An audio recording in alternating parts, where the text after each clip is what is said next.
കരിയറിൽ ഏറ്റവും കോമ്പറ്റീറ്റീവ് ആയിട്ടുള്ള ഒരു എക്സാമാണ് MD എൻട്രൻസ് എന്ന് പറയുന്നത്. വളരെ ലിമിറ്റഡ് സീറ്റേ ഉള്ളൂ. ഇപ്പോഴത്തെ ഒരു യങ് ജനറേഷനുമായിട്ട് സംസാരിച്ച് കഴിയുമ്പോൾ എല്ലാവർക്കും ഫൈനാൻഷ്യലി ഇൻഡിപെൻഡൻ്റ് ആവണം. ഇപ്പോൾ സിംഗിൾ മദേഴ്സ് ഉണ്ട്, ഡൈവേഴ്സ് ആയിട്ടുള്ള ആൾക്കാരുണ്ട്. അവർ പോലും സ്വന്തമായിട്ട് ഇൻഡിപെൻഡൻ്റ് ആയിട്ട് പല കാര്യങ്ങളും ചെയ്യുന്നുണ്ട്. തോൽക്കാൻ എല്ലാവർക്കും പേടിയാണല്ലേ. 5ാം ക്ലാസ്സിൽ തോറ്റ നിങ്ങൾ എങ്ങനെയാണ് ഡോക്ടറായത്? എങ്ങനെയാണ് ജിപ്മറിലെത്തിയത്? സ്കൂളിൽ ബിലോ എവറേജ് ആയിരുന്ന ഞാൻ 5ാം ക്ലാസ്സിൽ തോറ്റു. അതിനുശേഷം ഉള്ള ക്ലാസ്സുകളിലാണെങ്കിലും അതുപോലെ തന്നെ ബാക്ക് ബെഞ്ച് സ്റ്റുഡൻ്റായിട്ട് തന്നെയാണ് ഞാൻ പഠിച്ചുകൊണ്ടിരുന്നത്. അതിനുശേഷം 9ാം ക്ലാസ്സിലെത്തിയപ്പോഴത്തേക്ക് നെക്സ്റ്റ് SSLC പരീക്ഷ അഭിമുഖീകരിക്കുന്ന കുട്ടികളാണല്ലോ നമ്മൾ. അപ്പം ടീച്ചേഴ്സ് ആണെങ്കിലും ആ ഒരു നോക്കുമ്പോഴത്തേക്ക് ഞാൻ ഒരു ബിലോ എവറേജ് ആണ്. അതുപോലെ തന്നെ സ്കൂളിന് ഒരു 100% എന്നുള്ളതിനൊരു ത്രെറ്റ് എന്നുള്ള രീതിയിൽ ആവുമെന്ന് കരുതിയോണ്ടാണോ അറിയില്ല, അവർ എന്തായാലും സ്കൂള് മാറ്റുന്നതിൻ്റെ ഒരു സജഷൻ പ്രിൻസിപ്പളിൻ്റെ ഭാഗത്ത് വന്നു. അപ്പോൾ എൻ്റെ ഫാദർ അപ്പം ഓക്കെ, നമ്മളിന്ന് ആ സ്കൂളിൽ മലയാളം മീഡിയം സ്കൂളിലേക്ക് മാറുന്നതായിരിക്കും നല്ലത് എന്നുള്ള ഒരു തോട്ടിൽ വേറെ സ്കൂളിലേക്ക് TC വാങ്ങിച്ച് വരികയാണ് ഉണ്ടായിരുന്നത്. പക്ഷേ ആ ഒരു സമയമെന്ന് പറഞ്ഞിട്ടുണ്ടെങ്കിൽ ക്വാർട്ടർലി എക്സാമിൻ്റെ സമയമായിരുന്നു. എല്ലാ സ്കൂളിലും അഡ്മിഷൻ എടുക്കാൻ മടിക്കുന്ന സമയമാണ് അല്ലേ, 9ാം ക്ലാസ് ആകുമ്പോഴത്തേക്ക്.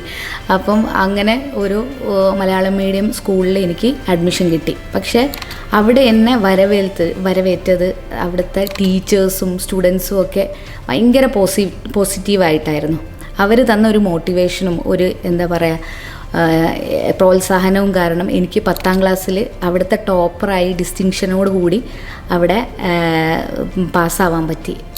അതിനുശേഷം യൂഷ്വലി ഏതൊരു കുട്ടിയെ പോലെയും നമ്മൾ +2 സയൻസ്, അതുപോലെ തന്നെ എൻട്രൻസ് കോച്ചിങ്, അതുപോലെ MBBS എന്നുള്ള രീതിയിലേക്ക് വീണ്ടും ആ യാത്ര തുടർന്നു. പക്ഷേ അതിനുശേഷം നമ്മുടെ മുന്നിൽ ഏറ്റവും വലിയൊരു ചോദ്യചിഹ്നമായി നിൽക്കുന്നത് എങ്ങനെ MD ക്രാക്ക് ചെയ്യും എന്നുള്ളതാണ്. ഫൗസിനെ അറിയാലോ, നമ്മുടെ ഏറ്റവും കോമ്പറ്റേറ്റീവ് ആയിട്ടുള്ള നമ്മുടെ കരിയറിൽ ഏറ്റവും കോമ്പറ്റീറ്റീവ് ആയിട്ടുള്ള ഒരു എക്സാമാണ് MD എൻട്രൻസ് എന്ന് പറയുന്നത്. വളരെ ലിമിറ്റഡ് സീറ്റേ ഉള്ളൂ. അത് സെൻട്രൽ ഇൻസ്റ്റിറ്റ്യൂട്ട് എന്ന് പറഞ്ഞാൽ വിത്തിൻ ടോപ്പ് 10 റാങ്ക്സിലൊക്കെ ആൾക്കാർക്കാണ് സെൻട്രൽ ഇൻസ്റ്റിറ്റ്യൂട്ടിൽ കിട്ടുകയുള്ളൂ. അത്രയും നമ്പർ ഓഫ് സീറ്റ്സ് കുറവുള്ളൊരു ഇതാണ്. അതിലെനിക്ക് മെയിനായിട്ട് അതിനകത്ത് എൻ്റെ പിന്നിൽ നിന്ന് എന്നെ ഇങ്ങനെ മോട്ടിവേറ്റ് ചെയ്ത്, മുന്നിൽ നിന്നും പിന്നിൽ നിന്നും മോട്ടിവേറ്റ് ചെയ്ത ആൾ ഡോക്ടർ റഫീഖ്, ഹസ്ബൻഡ്. അപ്പം ആ ഒരു മോട്ടിവേഷനിലാണ്. പിന്നെ ഫാമിലി സപ്പോർട്ട്, പാരൻസ് എല്ലാവരും. പിന്നെ ആ സമയത്ത് തന്നെയാണ് കുഞ്ഞുങ്ങൾ 2 പേരുണ്ട്, സമയത്ത് കുഞ്ഞുങ്ങളും ഉണ്ടായിരുന്നതുകൊണ്ട് ഫാമിലി സപ്പോർട്ട് ഭയങ്കര ഇമ്പോർട്ടൻ്റ് ആണ് ആ സമയത്ത്. അപ്പം അതൊക്കെ കാരണം, ദൈവാനുഗ്രഹം കാരണം അങ്ങനെ എത്തി. പലപ്പോഴും നമ്മളെ ഒരു ഫീമെയിൽസിൻ്റെ കാര്യം എടുക്കുന്ന സമയത്ത് നമുക്ക് ഈ പഠിക്കുക, എക്സാം എഴുതുക എന്ന് മാത്രമല്ല, ഡോക്ടേഴ്സ് ആകുമ്പോൾ നമ്മളുടെ പാരലലി നമ്മുടെ ഫാമിലി കൂടി ബിൽഡ് ചെയ്ത് വരും അല്ലേ.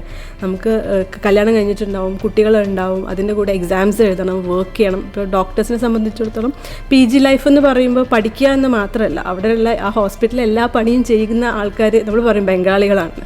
അതുപോലെയുള്ള ആൾക്കാരാണ് നമ്മൾ.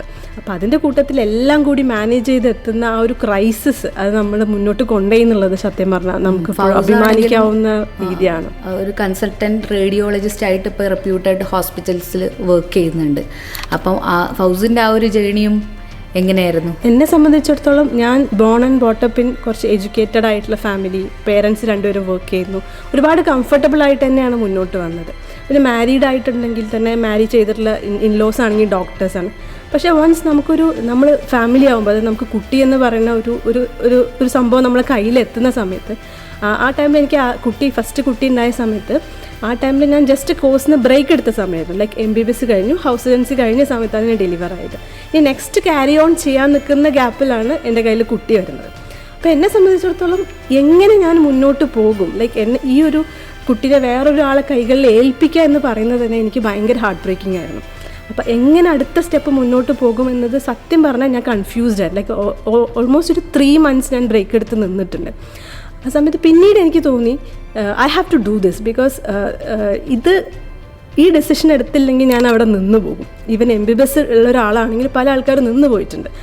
മൂവ് ഫോർവേഡ് എന്ന് പറയുന്ന ആ ഡിസിഷൻ അന്നെടുത്തുകൊണ്ട് ഇന്ന് ഞാൻ അത്യാവശ്യം നല്ല അറിയപ്പെടുന്ന ഹോസ്പിറ്റലിലെ കൺസൾട്ടൻറ്റ് റേഡിയോളജിസ്റ്റാണ്. I am proud of that. Along with that എനിക്ക് 2 കുട്ടികളുണ്ട്. ഈ ഒരു ഗ്യാപ്പിൻ്റെ ഉള്ളിൽ തന്നെ വേറൊരു കുട്ടിയുണ്ടായി. അങ്ങനെ 2 കുട്ടികളുണ്ട്. ഇന്ന് എൻ്റെ കുട്ടികൾ, അന്ന് ഞാൻ കുട്ടികളെ നോക്കി മാത്രം ഇരുന്നിരുന്നെങ്കിൽ അതിനേക്കാളും എഫിഷ്യൻ്റ് ആയിട്ട് എൻ്റെ മക്കൾ വളർന്നത് എനിക്ക് തോന്നുന്നുണ്ട്. എൻ്റെ മൂത്ത കുട്ടി ഭയങ്കര സ്മാർട്ടാണ്. She is very good at doing all stuffs. പിന്നെ എൻ്റെ ചെറിയ കുട്ടിയാണെങ്കിൽ 2.5 വയസ്സ് എത്തിയിട്ടുള്ളൂ. സ്റ്റിൽ അവൻ്റെ കാര്യങ്ങൾ അവന് ചെയ്യാനറിയാം. സ്റ്റിൽ അവൻ പോട്ടി ട്രെയിൻഡ് ആണ്. ലൈക്ക് മോസ്റ്റ് ഓഫ് ദ പേരൻസിന് അറിയാം ഇറ്റ്സ് വെരി ഡിഫിക്കൾട്ട്. അപ്പോൾ അങ്ങനെയൊക്കെ മാനേജ് ചെയ്യാൻ പറ്റും. And I am dealing. അപ്പം റേഡിയോളജിസ്റ്റ് എന്ന് പറയുമ്പം നമ്മൾ ഒരു പേഷ്യൻ്റെ ഡിസീസ് കണ്ടുപിടിക്കുന്നത് we are using machines, right? ആ മെഷീൻസ് ഉപയോഗിച്ച് ആ ഫിസിക്സ് അറിയണം, ആ മെഷീൻ സെറ്റിംഗ് അറിയണം, ആ ഡിസീസ് എങ്ങനെയാണ് മെഷീനിൽ നിന്ന് വരുന്നതെന്ന് അറിയണം, അതിൻ്റെ അസുഖത്തിൻ്റെ പെത്തോളജി അറിയണം. അത്രയും സൂക്ഷ്മതയോടുകൂടി ചെയ്യേണ്ട ഒരു പ്രൊഫഷനാണ്. അതിൻ്റെ കൂട്ടത്തിൽ ഇതും പാരലലി കൊണ്ടുപോകാൻ പറ്റി എന്നുള്ളത് എന്നെ സംബന്ധിച്ചിടത്തോളം വളരെ ഒരു അത്ഭുതമായിട്ട് എനിക്ക് തോന്നാറ്. അന്ന് ഞാൻ നേരെ തിരിച്ച് ഓപ്പോസിറ്റായിട്ടാണ് ഡിസിഷൻ എടുത്തിരുന്നെങ്കിൽ I don't think I will ഇത്രയും എഫിഷ്യൻ്റ് ആയിട്ട് എനിക്ക് ഒരു കാര്യം ചെയ്യാൻ പറ്റും. നമ്മൾ ഈ പ്രൊഫഷനിൽ ഇരുന്നിട്ട് തന്നെ നമ്മൾ ഇത്രയും സ്ട്രഗിൾ ചെയ്യുന്നുണ്ട് അല്ലേ? അപ്പോൾ ഈ സമൂഹത്തിൽ നമ്മുടെ അല്ലാത്ത കുട്ടികൾ, ഇപ്പം ഈ ഒരു മെഡിക്കൽ ഫീൽഡിലല്ലാത്ത, ഇപ്പം +2 നല്ല മാർക്കൊക്കെ വാങ്ങി പാസ്സായിട്ടുള്ളവരോ അല്ലെങ്കിൽ അതിൻ്റെ ഇടയിൽ ഒരു കരിയർ ബ്രേക്ക് വന്നതോ സ്റ്റഡീസ് ബ്രേക്ക് ആയിട്ടുള്ള ഒരുപാട് കുട്ടികളുണ്ട് അല്ലേ? അപ്പം ചിലർ എന്താ പറയുക, ഒരു ഹോം മേക്കർ എന്ന രീതിയിൽ ഒതുങ്ങിയിരിക്കാൻ ആഗ്രഹിക്കുന്നവരുണ്ടാവും. പക്ഷേ എനിക്ക് തോന്നുന്നു ഇപ്പോഴത്തെ ഒരു യങ് ജനറേഷനുമായിട്ട് സംസാരിച്ച് കഴിയുമ്പോൾ എല്ലാവർക്കും ഫൈനാൻഷ്യലി ഇൻഡിപെൻഡൻ്റ് ആവണം, എല്ലാവർക്കും തുടർ പഠനം വേണം, ഒരു ജോലി വേണം, സ്വന്തം കാലിൽ നിൽക്കണം, അങ്ങനെ ആഗ്രഹമുള്ള കാര്യങ്ങൾ സ്വന്തമായിട്ട് ചെയ്യണം, ഒരു ഡ്രസ്സ് സ്വന്തം പോക്കറ്റിൽ നിന്ന് പോകണം. എപ്പോഴും എല്ലാവരുടെ അടുത്ത് കുട്ടികളുടെ അടുത്ത് ഞാൻ GCയിൽ കുട്ടികളുടെ അടുത്ത് ചോദിക്കാറുണ്ട് എന്തൊക്കെയാണ് നിങ്ങളെ ബക്കറ്റ് ലിസ്റ്റിലുള്ളത്. അപ്പം ലൈക്ക് എത്ര നമ്പർ വേണമെങ്കിൽ പറയാം, ഇന്നത് ചെയ്യണം. ഒരാൾ പറഞ്ഞു കഴിഞ്ഞ ക്ലാസ്സിൽ ലോകം മുഴുവൻ യാത്ര ചെയ്യണം എന്ന് പറഞ്ഞു. അപ്പോൾ അങ്ങനത്തെ ആഗ്രഹമുള്ള കുട്ടികളാണ് ഇപ്പം നമ്മുടെ ചുറ്റിലും ഉള്ളത്.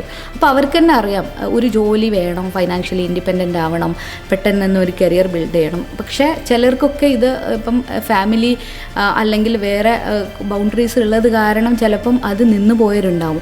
ഇപ്പം നമ്മുടെ രണ്ടുപേരുടെ കാര്യത്തിലാണെങ്കിൽ തന്നെ എൻ്റെ കാര്യത്തിൽ ഞാനൊരു MBBS സെക്കൻഡ് ഇയർ ആകുമ്പോൾ എൻ്റെ മാരേജ് കഴിഞ്ഞിട്ടുണ്ട്. പക്ഷേ അത് കഴിഞ്ഞതിന് ശേഷമാണ് എൻ്റെ പഠനം 3/4 ഭാഗവും കഴിഞ്ഞിട്ടുള്ളത്. എൻ്റെ ഹൗസ് സർജൻസി ഇതെല്ലാം ഫാമിലി സപ്പോർട്ടിലാണ് ഉണ്ടായിട്ടുള്ളത്. അതിനുശേഷമാണ് MD എല്ലാം. അപ്പോൾ ഫാമിലിയും വേണം, അതിൻ്റെ കൂടെ തന്നെ പ്രൊഫഷനും ബിൽഡ് ചെയ്യണം, മക്കളും എല്ലാ കാര്യങ്ങളും. ഫാമിലി സപ്പോർട്ടിനെ പറ്റി പറയുമ്പോൾ ഫാമിലി സപ്പോർട്ട് തീരില്ലാത്ത ആൾക്കാരുണ്ട്. ലൈക്ക് ഇപ്പോൾ സിംഗിൾ മദേഴ്സ് ഉണ്ട്, ഡൈവേഴ്സ് ആയിട്ടുള്ള ആൾക്കാരുണ്ട്.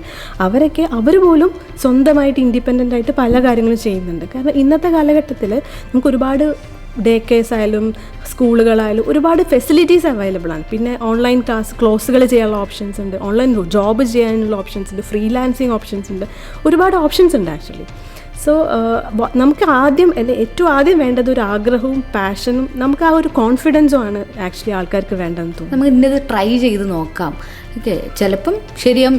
വീഡിയോയിൽ പറയുമ്പോൾ ചിലപ്പോൾ ചിലവരത് ശരിയാവും, ചിലവരത് ശരിയാവില്ല എന്ന് പറഞ്ഞ പോലെ നമ്മൾ ട്രൈ ചെയ്യുക, നമ്മൾ ഹാർഡ് വർക്ക് ചെയ്യുക. നമ്മൾ എന്തായാലും 100% നമ്മൾ അതിനകത്തോട്ട് എഫേർട്ട് ഇട്ട് കഴിഞ്ഞിട്ടുണ്ടെങ്കിൽ എന്തായാലും നമ്മൾ സക്സീഡ് ചെയ്യും എന്നുള്ളത് ഉറപ്പാണ്. നമ്മൾ പല ജീവിതങ്ങളും അങ്ങനെ നമ്മളെ മുന്നിൽ എക്സാമ്പിൾസ് ആയിട്ട് നമുക്ക് പറയാൻ പറ്റും.